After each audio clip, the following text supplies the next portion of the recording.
नमस्कार, आप देख रहे हैं सवाल इंडिया का और मैं हूं आपके साथ अनंत भट्ट। बुलेटिन की शुरुआत में पहले उस मामले का जिक्र करेंगे जिसने सियासी तौर पर काफी हल्ला हंगामा मचाया था। जी हां, यौन शोषण मामले के आरोपी जेडीएस सांसद प्रज्वल रेवन्ना को कोर्ट में पेश कर दिया गया है। एसआईटी ने कोर्ट से 14 दिन के रिमांड की मांग की है। इससे पहले प्रज्वल का मेडिकल टेस्ट कराया गया। बीती रात जर्मनी से लौटते ही एयरपोर्ट पर गिरफ्तार कर लिया गया था प्रज्वल रेवन्ना को, जिसके बाद उसे एसआईटी दफ्तर में ले जाया गया था।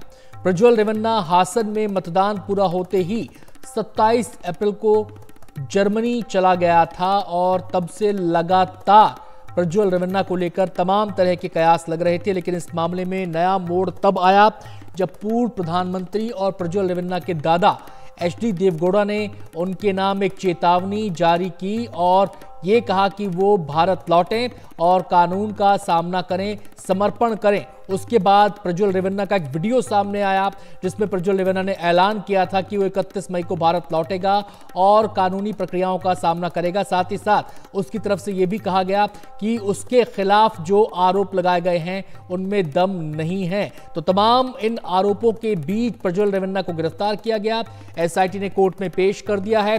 सीधे हम रुख करेंगे, हमारे संवाददाता निहाल किदवई हमारे साथ जुड़ गए हैं तमाम डिटेल्स देने के लिए। आप कोर्ट प्रोसीडिंग्स में इस समय क्या हो रहा है? 14 दिन के रिमांड की मांग की गई है निहाल।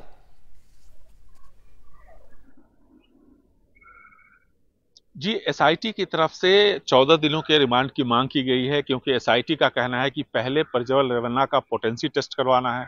उसके बाद जो 3 पीड़ित महिला है जो सामने आई हैं, जिनका बयान सीआरपीसी की धारा 164 के तहत कलमबद्ध किया गया है, उन तीनों के साथ आमने सामने बैठाल करके क्रॉस एग्जामिनेशन होना है।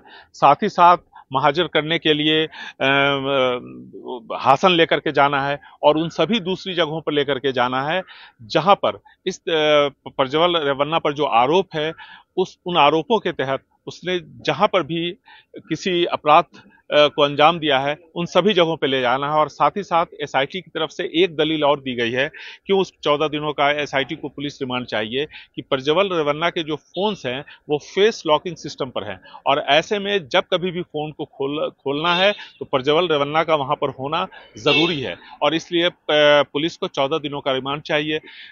एसआईटी की एक दलील और है कि अगर प्रज्वल रेवन्ना को रिमांड ज्यादा दिनों की नहीं दी जाती है और पूछताछ सही ढंग से नहीं होती है तो ऐसे सूरत में पीड़ित महिलाएं जो अब सामने नहीं आ रही हैं, अब तक सिर्फ 3 आई हैं जबकि बताया जा रहा था कि 45 से 50 के आसपास पीड़ित महिलाएं हैं, तो ऐसी सूरत में जो पीड़ित महिलाएं हैं वो सामने नहीं आएंगी। बहुत मुश्किल से एसआईटी का कहना है कि 3 महिलाएं सामने आई हैं और प्रज्वल रेवन्ना के पिता एचडी रेवन्ना को पहले ही जमानत मिल गई, जिसके बाद वो रिहा कर दिए गए जेल से। ऐसी सूरत में पीड़ित महिलाओं के बीच में काफी डर है, खतरा उन पर और उनके परिवार पर हो सकता है और इसलिए एसआईटी चाहती है कि प्रज्वल रेवन्ना के मामले में कम से कम अदालत सख्त रुख अपनाए और उसको कम से कम 14 दिनों की हिरासत पुलिस की दी जाए एसआईटी को। और साथ ही साथ एचडी रेवन्ना जो कि प्रज्वल रेवन्ना के पिता हैं, उनको जो जमानत दी गई है उसके खिलाफ भी एसआईटी ने कर्नाटका हाई कोर्ट में अर्जी लगाई है और उस पर 3 तारीख को सुनवाई होगी, ऐसी जानकारी हमें दी गई है। तो कुल मिलाकर के ये मामला काफी गंभीर है, कई सारी महिलाओं का सवाल है, काफी हल्ला हंगामा यहाँ पर हुआ है और जब यहाँ से अरेस्ट वारंट जारी हुआ और फिर विदेश मंत्रालय ने जिस तरह से कार्रवाई की और विदेश मंत्रालय ने प्रज्वल रेवन्ना को शो कॉज नोटिस 23 तारीख को जारी किया, ये कहते हुए कि 10 दिनों के अंदर वो साफ करे कि क्यों ना उनका जो पासपोर्ट है उसको जब्त किया जाए, क्योंकि उनके खिलाफ अरेस्ट वारंट जारी है और वो जांच एजेंसी के साथ सहयोग नहीं कर रहे हैं। ऐसे में प्रज्वल के पास कोई दूसरा विकल्प नहीं था सिवाय इसके कि वो आकर के खुद को सरेंडर करे और इसके बाद ही प्रज्वल रेवन्ना ने 3 मिनट का एक वीडियो क्लिप जारी किया और ये कहा कि वो सरेंडर करने को तैयार है। बहुत बहुत शुक्रिया निहाल आपका इस पूरी जानकारी के लिए। तो निगाहें इस समय कोर्ट पर टिकी हैं, तो पुलिस के सामने जो एसआईटी गठित की गई है, जांच एजेंसी के सामने बड़ी चुनौती ये है कि एक तरफ तो तमाम सबूत प्रज्वल के खिलाफ इकट्ठे करने हैं, दूसरी तरफ महिलाओं के मन से उस डर को भी निकालना है जो इस पूरे मामले में सामने निकलकर सामने आई हैं। अब देखना यह है कि कोर्ट का क्या आदेश होता है। नजर हमारी बनी इस खबर पर, आगे अपडेट आपको देंगे। फिलहाल अगली खबर का रुख कर लेते हैं। मध्य प्रदेश में बलात्कार के एक आरोपी ने हैवानियत की हद पार कर दी। मामला यहां के अशोकनगर जिले के रमपुरा मोहल्ले का है, जहां कल रेप का आरोपी अपने दोस्तों के साथ बलात्कार पीड़िता के घर पहुंचा और उसके परिवार के साथ उसे घसीटते हुए अपहरण करने की कोशिश की। मोहल्ले के लोगों के आने पर आरोपी भागे। इस दौरान ये आरोपी दिन दहाड़े हवा में तलवार लहराते नजर आए। इस पूरे मामले में हद तो तब हो गई जब पुलिस ने पीड़िता की गुहार लगाने पर भी 8 घंटे तक केस दर्ज नहीं किया। बाद में एक संगठन के हस्तक्षेप के बाद केस दर्ज किया गया, लेकिन आरोपी अब भी पुलिस की गिरफ्त से बाहर हैं। ऐसे में पुलिस प्रशासन पर कई सवाल खड़े हो रहे हैं। और ये जो आरोपी हैं इलाके में उसे कालू के नाम से जाना जाता है, वो सलीम खान उसका नाम है, और उसके साथ और जो 3 आरोपी हैं, तो सलीम को तो पुलिस ने गिरफ्तार कर लिया है, लेकिन बाकी के 3 आरोपी अभी फरार बताए जा रहे हैं। दरअसल कुछ महीने पहले की वारदात है, जब जो लड़की ने अपना बयान दिया है, पीड़ित ने जो अपना बयान दिया, उसके आधार पर उसने बताया है कि उसके साथ बलात्कार किया गया और उसका वीडियो बनाकर उसे बार बार धमकी देकर कई बार बलात्कार किया गया। और जब उसकी शादी कहीं और तय हो गई तो बुधवार शाम 6 बजे के आसपास ये 4 आरोपी उसके घर पर आते हैं, तलवार लहराते हैं। उसके पिता और भाई के साथ मारपीट की जाती है। इस मारपीट में उसके भाई का एक हाथ टूट गया, पिता का एक पैर टूट गया, और उसके बाद उसे घसीट कर जब बाइक से ले जाने की कोशिश करने लगे तो घर वाले चीखे चिल्लाए, जैसे वीडियो में भी दिख रहा है, और फिर मोहल्ले के लोग इकट्ठा हो गए। तब आरोपी पीड़ित को वहां छोड़कर भाग गए। लेकिन यहीं पर उसकी दास्तान खत्म नहीं होती। इसके बाद जब वो लोग थाने गए तो कई घंटों से बिठा कर रखा गया, और 6 बजे की जो वारदात है, रात लगभग 1 बजे वहां पर कुछ हिंदुवादी संगठन जुटे और उनका कहना है कि उन्होंने दबाव बनाया, और उसके बाद रात 1 बजे 2 अलग अलग एफआईआर दर्ज की गई। एक मारपीट की धाराओं के तहत जो पिता और भाई थे उनकी शिकायत पर, और एक लड़की की शिकायत पर रेप और अलग धाराओं में मामला दर्ज किया गया है। पुलिस का कहना है कि बाकी के आरोपियों को भी जल्द गिरफ्तार कर लिया जाएगा। लेकिन मध्य प्रदेश में ये अपने आप में, चूंकि जो राज्य के मुखिया उन्हीं के पास गृह विभाग भी है, तो अभी कुछ दिनों पहले ही जो अशोकनगर की घटना हुई और उसके बाद माफ कीजिएगा जो सागर की घटना हुई थी और उसके बाद अशोकनगर की ये घटना कहीं ना कहीं पूरे शासन प्रशासन पर गंभीर सवाल खड़े कर रही है।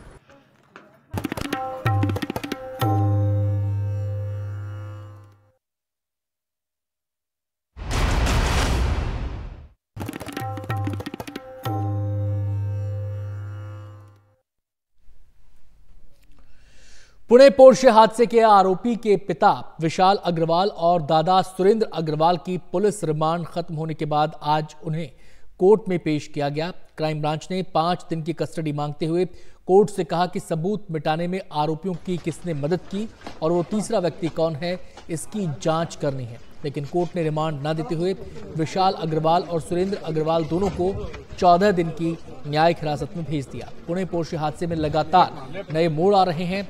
इस मामले की जांच कर रही पुणे क्राइम ब्रांच ने किशोर न्याय बोर्ड से नाबालिग आरोपी की पूछताछ की इजाजत मांगी है। सूत्रों के हवाले से खबर है कि पूछताछ में हादसे के वक्त कार की पिछली सीट पर सवार उसके दोस्तों ने बताया कि नाबालिग आरोपी ने शराब पी रखी थी। इसके अलावा खबर है कि नाबालिग आरोपी के ब्लड सैंपल को उसकी मां शिवानी अग्रवाल के ब्लड सैंपल के साथ बदला गया था। फिलहाल आरोपी की मां और उसका बड़ा भाई फरार हैं। वहीं इस मामले में गिरफ्तार 2 डॉक्टरों और सफाई कर्मचारियों को 5 जून तक रिमांड पर भेज दिया गया है।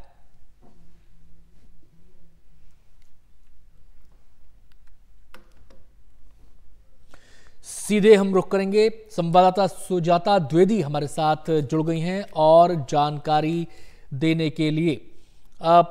जो जांच टीम है वो ये कह रही है कि अभी कुछ और पहलू खंगालने हैं, लेकिन कोर्ट उनसे सहमत नहीं है। वो कौन से बिंदु हैं, वो कौन सी कड़ियां हैं जो अभी अधूरी इस मामले में नजर आती हैं?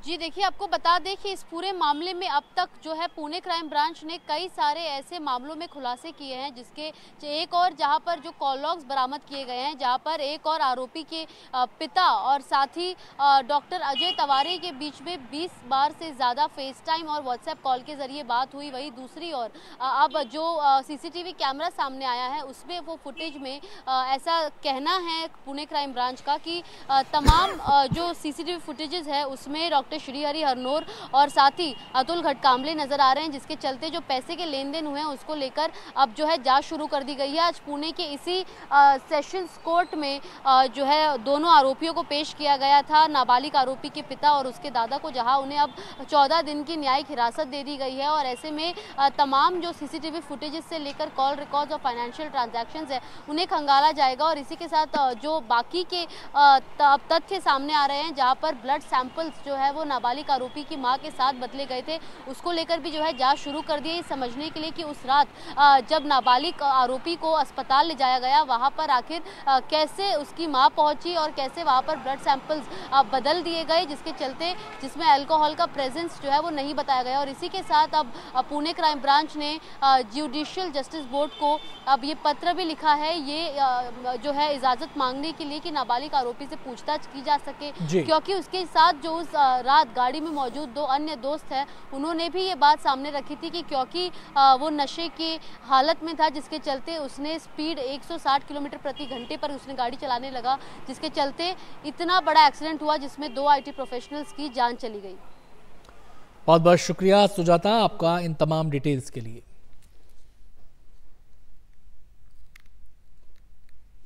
रुख करते हैं दिल्ली का। दिल्ली में जल संकट को लेकर सियासत शुरू हो गई है और अब यह मामला सुप्रीम कोर्ट में भी पहुंच गया है। दिल्ली सरकार ने एक याचिका दायर कर हरियाणा, उत्तर प्रदेश और हिमाचल प्रदेश से 1 महीने के लिए अतिरिक्त पानी देने की मांग की है। दिल्ली सरकार ने कहा है कि भीषण गर्मी की वजह से दिल्ली में पानी की जरूरत बढ़ी है और देश की राजधानी की जरूरत पूरी करना सबकी जिम्मेदारी है। आपको बता दें कि दिल्ली के कई इलाकों में गर्मी बढ़ने से पानी की किल्लत हो रही है, घरों में पानी नहीं आ रहा है।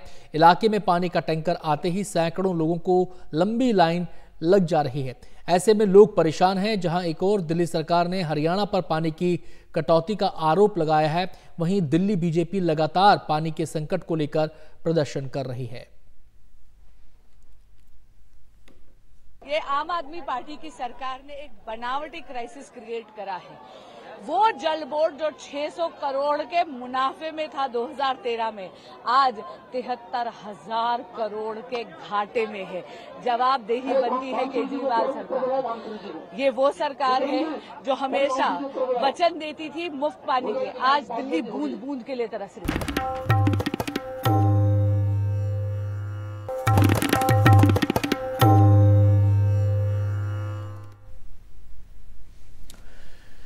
कांग्रेस अध्यक्ष मल्लिकार्जुन खड़गे ने एनडीटीवी के साथ खास बातचीत में कहा है कि हम बीजेपी को सत्ता में आने से रोक देंगे। कांग्रेस पार्टी अकेले 125 से ज्यादा सीटें ला रही है। कांग्रेस अध्यक्ष से खास बातचीत की हमारे मैनेजिंग एडिटर मनोरंजन भारती ने। नमस्कार, एनडीटीवी इंडिया में आपका स्वागत है। मैं हूं मनोरंजन भारती। आज हमारे साथ कांग्रेस अध्यक्ष मल्लिकार्जुन खड़गे साहब हैं। सर, आपका बहुत बहुत शुक्रिया, आपने वक्त निकाला एनडीटीवी से बातचीत करने के लिए। अब ये साइलेंट पीरियड है, अब चुनाव एक तरह से कहें तो ओवर हो चुका। आपका एस्टिमेट क्या है कांग्रेस पार्टी को लेकर? कितनी सीटें आप टारगेट कर रहे हैं, कितनी जीतेंगे? नहीं, अभी तो फर्स्ट को भी एक फेज है, लास्ट फेज, और हम पहले से बोलते आ रहे हैं कि हम गठबंधन के जितने भी पार्टियां हैं मिलके बहुत अच्छा काम किए हैं, परफॉर्म भी किए हैं और एक दूसरे को मदद करने की कोशिश भी हुई है। और हमारे बहुत से जगह हमारे वोट भी एक दूसरे को ट्रांसफ़र हो गए। तो इससे अंदाज़ा लगता है कि हम बीजेपी को सत्ता में आने से रोक देंगे और उतनी संख्या हमको मिलेगी और बीजेपी सत्ता में नहीं रहेगी। ये एक हमको अंदाज़ा मिला है। और मैं खुद तमिलनाडु से लेकर जम्मू कश्मीर में नहीं, जम्मू तक जो भी हम गए हैं, तो हमको एक अंदाज़ा हुआ है कि इस बार गठबंधन सरकार बनेगी। कोई सीट कांग्रेस पार्टी के लिए कोई आंकड़ा बताना चाहेंगे? कांग्रेस पार्टी बोल के नहीं, एंटायर गठबंधन के लिए अच्छी सीटें आएंगी। और हमको तो नेचुरली जब बड़ी पार्टी है, ज़्यादा सीट आएंगी। क्योंकि कांग्रेस को अच्छा परफॉर्म करना पड़ेगा, 90, 100 प्लस लोग ऐसी बातें कर रहे हैं। नहीं, ये तो हम तो हमारा अंदाज़ा तो है हम 128 तक आएंगे, लेकिन सब डिपेंडेंट ऑन AB फेज का है। लेकिन अब तक के आंकड़े जो हमको मिले 100 के ऊपर मिले हैं, देखेंगे अब आगे कितने हमारे को मिल जाएंगे। 1 तारीख को आपने एक मीटिंग बुलाई है जिसमें सब लोगों को बुलाया, उस मीटिंग का पर्पस क्या है और उसमें ममता बनर्जी नहीं आ रही है, उसको भी आप एक्सप्लेन कर दें। नहीं, हम जो बुलाए हैं वो इनफॉर्मल मीटिंग है, तो काउंटिंग में गड़बड़ी नहीं होना। बहुत से दफ़ा कंप्लेंट्स आते हैं और फॉर्म 7C उसमें हम किस ढंग से उसको देखना चाहिए, उसको एग्ज़ाम करना चाहिए, और जो हमारे इलेक्शन एजेंट होते हैं, बूथ एजेंट होते हैं, वो बैठने का उनका उसके बारे में लोगों के साथ वहाँ पर रिटर्निंग ऑफिसर के साथ कैसा व्यवहार करना, ये सारी चीज़ें उनको बताएंगे ताकि कहीं वोटों में हेरा फेरी न हो। और दूसरा क्या है बोले तो हमारे यानी हमारे मिस्टेक से वोट का जो हेरा फेरी है वो ना हो। क्या आप उस मीटिंग में ये भी कहेंगे कि अपने अपने सांसदों पर जो है उस पर नज़र रखे, कहीं खरीद फरोख्त की बात होती है चुन के आने के बाद, तो ये बात भी करेंगे? देखिए, अब वो बात इस मीटिंग में कैसा होता, फर्स्ट को ये सब जो भी होगा 4 तारीख के बाद होगा। तो हमने ये एक टेक्निकली एक टीम बनाकर हर स्टेट में हमारे जो प्रेसिडेंट्स हैं और वो DCC प्रेसिडेंट्स को बताएंगे और ब्लॉक प्रेसिडेंट्स को बताएंगे, भाई आप अपने अपने एरिया में सतर्क रहना चाहिए। और कभी होते हैं कि आपको 5000 वोट ज़्यादा मिले तो आप उठ के चले जाते जीत गए, तो उसके बाद में जो होता है आप लोग उससे ये नहीं होता। अब जब हार की बात भी आती है, कभी कभी 100-200 से हारे वो भी आदमी हो चले जाते, तो ये नहीं होना, इसके लिए इनफॉर्मल मीटिंग हम कर रहे हैं। इस हमने क्लोज सीटों पे मॉनिटर करना है। सबसे बड़ा काम, पहला काम क्या होगा यदि आपकी सरकार आती है? क्या आरक्षण का कोटा बढ़ेगा? 50% आपने अपने जो चीज़ें हमने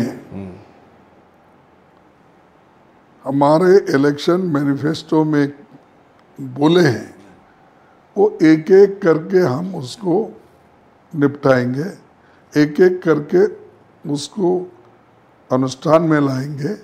ये सारी चीज़ें हम करते जाएंगे, क्योंकि हमने जो पहले से वायदा किया है, जो जो इम्पोर्टेंट एजेंडा है वो सब मिलके हम करेंगे। मैनिफेस्टो में तो है कि आरक्षण का कोटा 50% से बढ़ाया जाएगा। हाँ है, करेंगे ना इम्प्लीमेंट?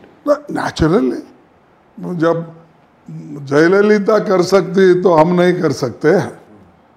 जयललिता तो शेड्यूल कौन सा 9 है, कौन सा है, तो उसमें तो उसने 69% कर लिया।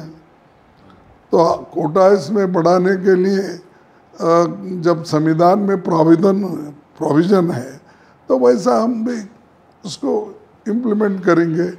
मैनिफेस्टो में तो ये भी है कि जो मुस्लिम हैं, माइनॉरिटीज हैं, मुस्लिम माइनॉरिटीज जो गरीब हैं उनको भी न्याय दिया जाएगा। देखो उनको भी क्या कोटा में लाया जाएगा? ये कोटे की बात नहीं है, एक क्लास की बात होती है। जैसा खुद मोदी जी ने किया अपने इसमें कि उनको बैकवर्ड्स में डाल के रिजर्वेशन दिया, तो वो तरीके ढूंढेंगे। अब उसको कंट्रोवर्सी करना, देखो देश में अगर आपको अच्छी सरकार देना और अच्छा देश को चलाना है संविधान के तहत, आप लोग एक एडमिनिस्ट्रेशन ठीक करने की बात करो और जो वायदे आपने किए हैं उसको अमल में लाने की कोशिश करिए। PM कैंडिडेट कौन होगा, मल्लिकार्जुन खड़गे या फिर राहुल गांधी? जो गठबंधन के लोग चाहेंगे वही होगा। तो आप खड़गे साहब भी हो सकते हैं, कोई दिक्कत नहीं है। नहीं, वो गठबंधन के लोगों के ऊपर है, जितने भी लीडर्स हैं गठबंधन के, और हु मैटर्स इन दी ये वो सब मिलकर तय करेंगे। बड़ा दल होने के नाते तो कांग्रेस का ही होगा। बड़ा दल होने के नाते तो कांग्रेस का ही होगा। देखो, बड़ा दल छोटा दल यहाँ पर नहीं, एक्सेप्टेबिलिटी सब मिलके करना है। कि देखो, अगर हमारे पास पूरे के पूरे 273 सीट्स हो सकते हैं, ये बात हम कह सकते थे। जब हम मिल के लड़ रहे हैं तो सबका राय इम्पोर्टेंट है, और वो सबकी राय के ऊपर जो करेंगे वो बहुत दिन चलने वाला है। तो सर, कहीं आप ये तो नहीं इंडिकेट कर रहे हैं कि कोई गैर कांग्रेसी भी हो सकता है? नहीं, घटक दल से भी हो सकता है कोई? नहीं, गैर कांग्रेसी हो सकता है, ये हो सकता है, मैं नहीं बोल सकता। मैंने स्पष्ट बोला, गठबंधन सरकार बनाने के लिए गठबंधन के लीडर तय करेंगे। तो ये मामला ओपन है अभी? हाँ, वो एक लास्ट का सवाल है कि यदि कांग्रेस अच्छा परफॉर्म नहीं कर पाती है, मैं यदि कह रहा हूँ, तो फिर हार का ठीकरा आपके ऊपर ही फोड़ा जाएगा। हमेशा से हुआ है कि एक स्केप गोट कांग्रेस बना देती है।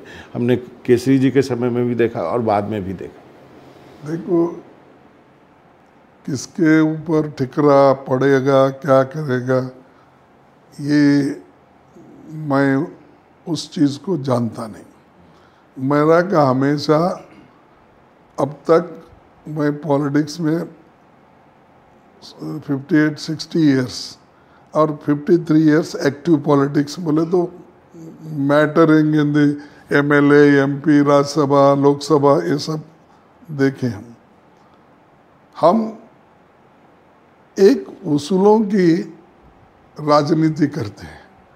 जब हम बचपन से पॉलिटिक्स में आए, इसलिए आए कि हमारी आइडियोलॉजी को अनुष्ठान में लाने के लिए एक पॉलिटिकल पावर होना चाहिए, और वो पॉलिटिकल पावर हमारे को इस्तेमाल करना है। जो लोग हमारे उसूलों को, और जो लोग बहुत आज पिछड़े हुए, अति पिछड़े हुए, गरीब है, दलित है, अस्पृश्य है, इनके तरफ अपना ध्यान है मेरा खास करके।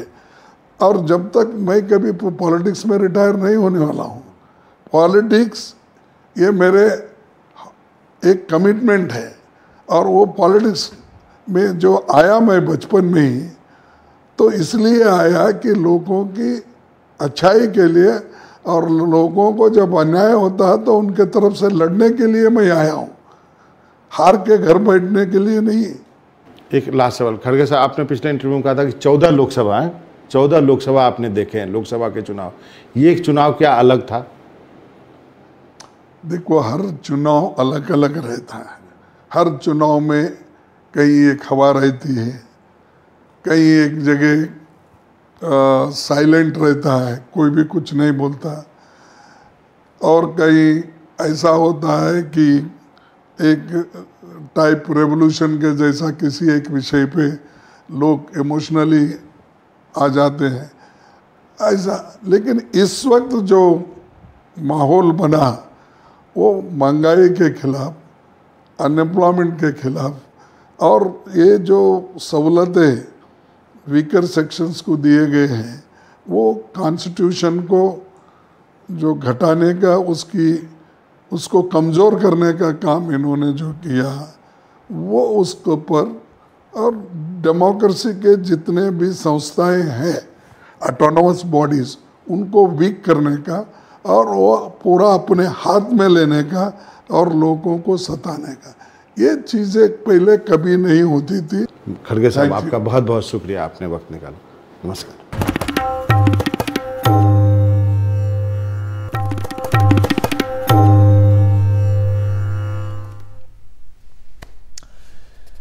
और इस समय बड़ी खबर आ रही है कर्नाटक से। कोर्ट ने 6 जून तक प्रज्वल रेवन्ना को एसआईटी की हिरासत में भेज दिया है। आपको बता दें कि जैसे ही प्रज्वल जर्मनी से लौटा था स्वदेश, गिरफ्तार प्रज्वल को कर लिया गया था, कोर्ट में पेश किया गया मेडिकल के बाद, और ईडी ने उसके रिमांड की मांग की थी। अब 6 जून तक एसआईटी को रिमांड मिल गया है प्रज्वल रेवन्ना का। ईडी का कहना यह है कि अभी उसे कई और सबूत तलाशने हैं, कई कड़ियों को जोड़ना है। सबसे अहम जो सबूत हैं वो है वो मोबाइल फोन्स जिनका जिक्र इस पूरे मामले में आ रहा है। उनके जरिए कहा जा रहा है कि कुछ अहम सुराग हाथ लग सकते हैं।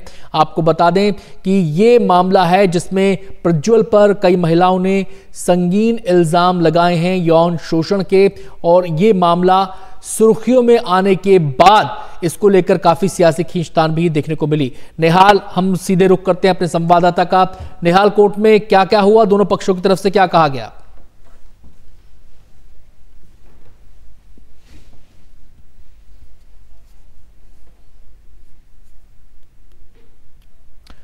निहाल, आपको मेरी आवाज मिल रही है?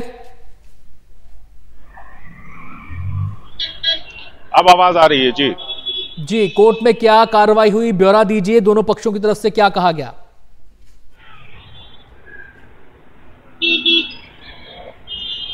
देखिए, एसआईटी का कहना था कि बहुत सारे इसके तकनीकी पहलू हैं, खास करके प्रज्वल रेवन्ना का पोटेंसी टेस्ट करवाना है। फिर साथ ही साथ जो 3 महिलाएं सामने आई हैं जिन्होंने बयान सीआरपीसी की धारा 164 के तहत मजिस्ट्रेट के सामने दिया है, इन तीनों के साथ प्रज्वल रेवन्ना को आमने सामने बैठाकर अलग अलग पूछताछ करना है। और साथ ही साथ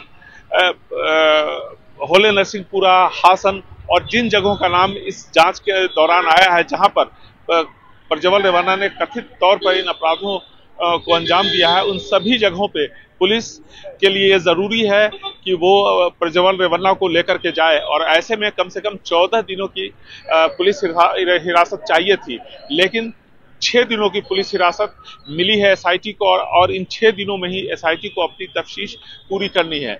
जबकि जो बचाव पक्ष यानी प्रज्वल रेवन्ना के जो वकील थे, उनका कहना था कि बहुत कुछ जांच पूरी हो चुकी है और ऐसे में 1 दिन की हिरासत ही काफी है। इसी पर बहस चलती रही और कुल मिलाकर के 6 दिनों की हिरासत एसआईटी को दी गई है। और अब देखना है कि एसआईटी इन 6 दिनों में किस हद तक जो पीड़ित महिलाएं हैं उनका भरोसा जीत पाती है, क्योंकि अब तक 1 महीने से ऊपर हो चुका है और सिर्फ 3 पीड़ित महिलाएं सामने आई हैं। एसआईटी की सबसे बड़ी चुनौती है पीड़ित महिलाओं, उनके परिवार का भरोसा जीतना, उनका डर कम करना। जब तक उनका डर कम नहीं होगा, उनका वो भरोसा नहीं जीत पाएंगे, तब तक वो सामने नहीं आएंगे और फिर मामले की जांच निश्चित तौर पर इससे बाधित होगी। प्रज्वल रेवन्ना के पिता एसडी रेवन्ना को जब जमानत मिली और तकरीबन एक हफ्ते के में जेल में रहने के बाद उन्हें रिहा कर दिया गया, तो इससे भी जो पीड़ित महिलाएं हैं उनमें डर बढ़ा कि एक जो आरोपी है इसका उसको जमानत मिल गई है। और ऐसे में एसआईटी की तरफ से हाई कोर्ट में एक अर्जी दी गई है कि एसडी रेवन्ना की जमानत जो दिया है सेशन कोर्ट ने उसको खत्म कर दिया जाए और उन्हें न्यायिक हिरासत में जेल भेज दिया जाए। तो ये सारे पहलू हैं। अब देखना है कि 1 हफ्ते में किस तरह से एसआईटी अपनी जांच पूरी करती है, क्योंकि ये पूरे राज्य के अलग अलग जगहों पे फैला हुआ है। हो सकता है राज्य के बाहर भी इस पूरे मामले की तफ्तीश फैली हुई हो और ऐसे में एसआईटी को वक्त चाहिए, लेकिन सिर्फ 1 हफ्ते का वक्त मिला है। बहुत बहुत शुक्रिया निहाल आपका इस पूरी जानकारी के लिए।